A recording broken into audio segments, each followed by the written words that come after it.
There's a holistic side to learning, and that children need to be nurtured in what they do and how they do it without fear of failure. And oftentimes that's a real worry with young children and learning. There's that fear of failure as they move through the system. And most importantly, actively engaging children. The active engagement of children is what gives teaching in the early years, in preschool, and with the children that you're working with, its life. And it needs to be holistic if possible. Oh, well, rather than going through all of this, there's just the theories that we've worked through. I've taken principles of effective teaching and learning, and I've taken them from our Australian context because I know it so well. But after having looked at some of your documents, I can see that they're basically much of a muchness, a few words maybe a little framed a little differently. But we've got understanding the learner, very, very important. We know the learner. We know the learner and the connection that exists between the person who's learning and what's being learnt. We know the importance of the social context of who they're interacting with. In fact, we talked about before imitation.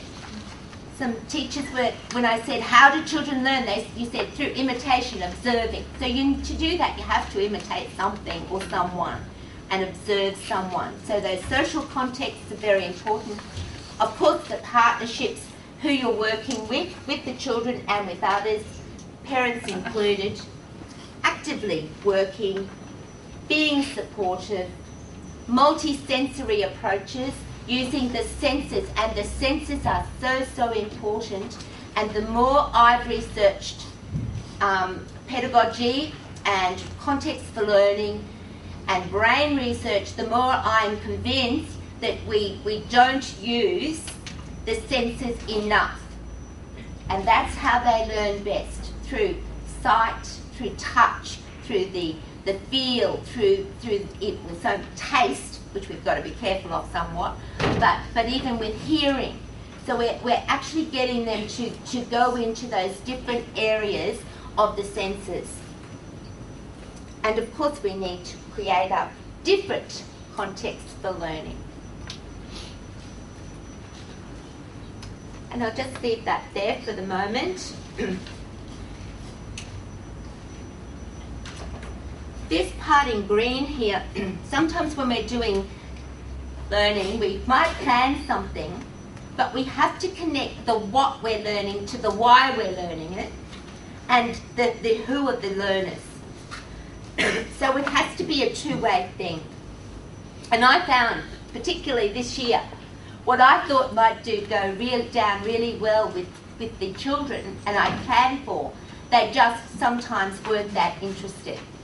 So I had to either abandon ship, which I did a few times, or work it so that we could try to make connections, or realise that possibly there wasn't enough prior knowledge, or it could have been something very simple, which it was in a couple of cases, that it was the wrong timing for what we were doing.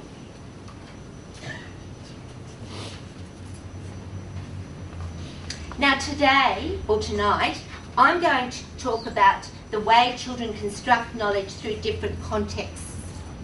And these are routines and transitions, explicit instruction, real-life experiences, investigations, and play. The reason I'm going to focus in on all of those is that in early childhood we do have a huge emphasis on play-based learning, as we should do. But oftentimes play-based learning in early childhood is misunderstood. And sometimes, particularly with parents, when you're getting to the children are moving to the early years of schooling, we'd have this in Australia with prep and year one, which are the children around the 4 to 8 year age group. Our parents sometimes start to get a bit concerned when we're talking play, because they see it as something that it maybe is not. So we have to also consider other aspects of learning and the other contexts of learning, which are very, very important in early childhood. which we all do. So I'm sure there'd be nothing tonight that I would be saying in terms of these contexts for learning that we don't already do. The purpose for talking about them is to possibly give them more airtime and more reflective thought, and to actually stop and look at the value that each brings to the learning.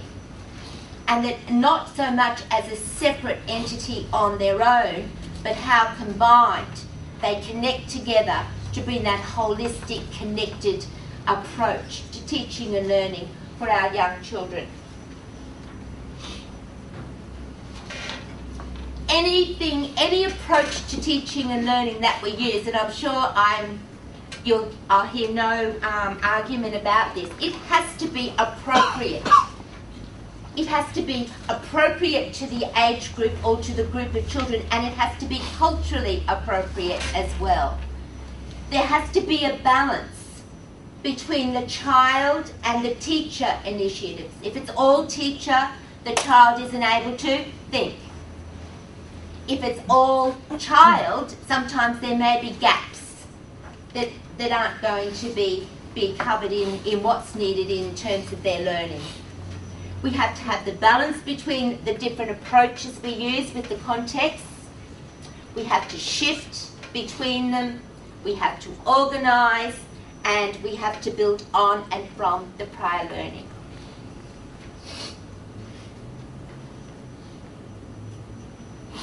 To do that, our environment needs to be managed. And when I'm talking about the environment, it's just not the physical environment and layout.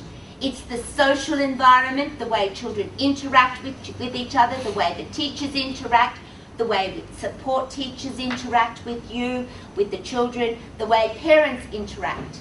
So it's the social, it's the physical, and it's also the temporal, the time. How time is managed in the day-to-day runnings of what you're doing day in, day out. And often the time, how much time we spend on particular aspects of learning will show us how much is what's valued, what's actually being valued in the day. And I know a lot of teachers I work with in Australia get concerned with that temporal learning environment when they're creating it up. If we don't have enough of the teacher-directed instruction, or we have too much of the child-initiated aspect of learning, because they worry that they're going to miss out and not cover what needs to be covered. When in fact, quite the opposite can be true, because children can construct if they're given the construct their learning if they're given the parameters and they're given the opportunities to do so in a very supportive, well-organised, well-resourced environment. But it does have to be flexible, and it does have to be inclusive, and it does have to engage. So here they are.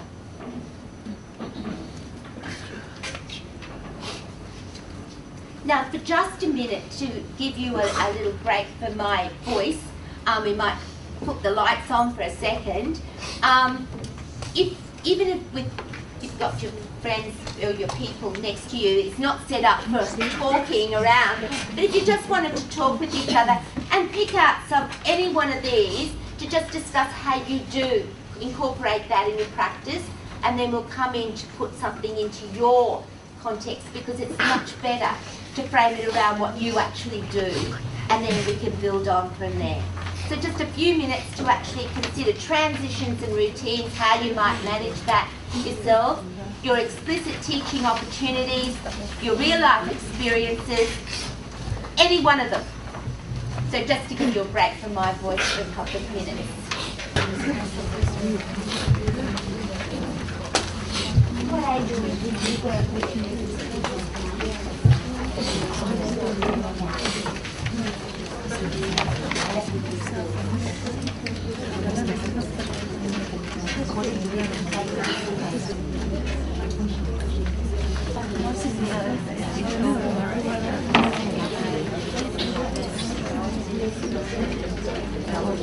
Next time.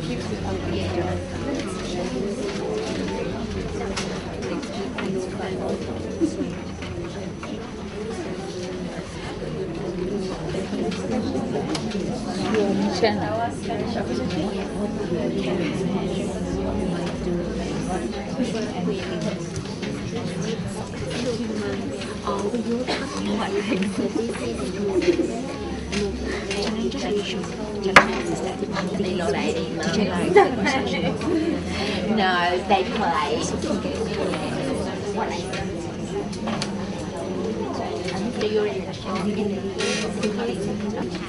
Well, what I'm talking about is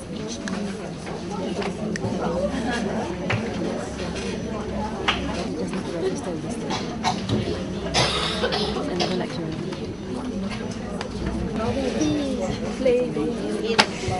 everybody tries to split a global transition in Australia for the same thing. So it's very great. Thank you very much for sharing like that, and it was, I'll try and not be so conscious. I don't like mics. I'll try to not project as much this time round. It was interesting, just a few people I spoke to when we were talking, a lot of us came down to play, and a lot of it is the perceptions about play, and sometimes not, as I said before, it's not our perception, it's our parents' perception, or it's the outside perception of what's work and what's not work, and what is learning and what is not learning. So we'll try to talk that through a little further. And I am conscious that some of you are not working with children in the age group of 4 to 8, and this is pitched to 4 to 8, but it doesn't hurt to see where children are leading to, because anything younger than 4, I would certainly be seeing that as definitely a whole play-based approach, much more child-initiated, and these contexts of learning would be more relevant to the older child, possibly 4 to 8. Even though you would have transitions and routines with them, and each of these different contexts, the way I will be talking about them in examples that I have used are pitched more for 4 to 8. It's good to see what you do, and when I was just talking to people before, a lot of you are doing this, are working through a number of different contexts for learning to actively engage the students. It's good to know what you might do. If you come up with an idea or share from your colleagues what you might do, it might be even just educating parents or using a different term or trying something else, and the challenges and issues that you face, because it's very important to address that. And just when I was talking, just a few people that I got there on a snapshot, the challenges and issues do come through. So if for nothing else tonight, even if we can reinforce that what you are doing, if you are using an active learning approach, is the way we are moving, and you are promoting and supporting your learners, can sometimes give you that added confidence that what we are doing is appropriate pedagogy. And it's interesting to know, that the similar issues are faced across the globe to what people are addressing here. I'd like to start off, and I've started with routines and transitions. You would all have your own particular routines and transitions in your centres or in your schools. They are very, very, very important for learning. And sometimes we don't always see them or name them as a particular learning context. They're just something we do for the organisation. But in terms of the social learning for the students, and the children, it is very, very important for them to see that there are opportunities for learning through it. So they do learn how to greet each other through a routine. They do learn how to put their things away through the routines that are organised. They do learn how to manage the learning environment with the teacher, so it becomes our classroom or our centre rather than just mine or yours. So they learn those social skills, and that happens through the routines that are established. The lining up, the working through if they line up. And I found that once these are established, young children particularly will tell you in no uncertain terms if that routine is not followed. I found when I was doing, we have tuck shop. I don't know if you have tuck shop there, but it's like a canteen where they get their lunch. And if I didn't do that the way it was supposed to be done, in no uncertain terms they informed me. So that was good because they had that understanding of that whole pattern. The routines help them to develop that sense of identity, as I said, and responsibility. And they also help them to move physically from one learning activity to another in terms of that transition. And that is very, very important. And the more research that I've done on whole brain learning, it's particularly with young children, that's been coming through as being very important, that children can make a shift from one learning experience to another. And oftentimes there may be two activities behind if that shift hasn't happened, so it is clearly finished off.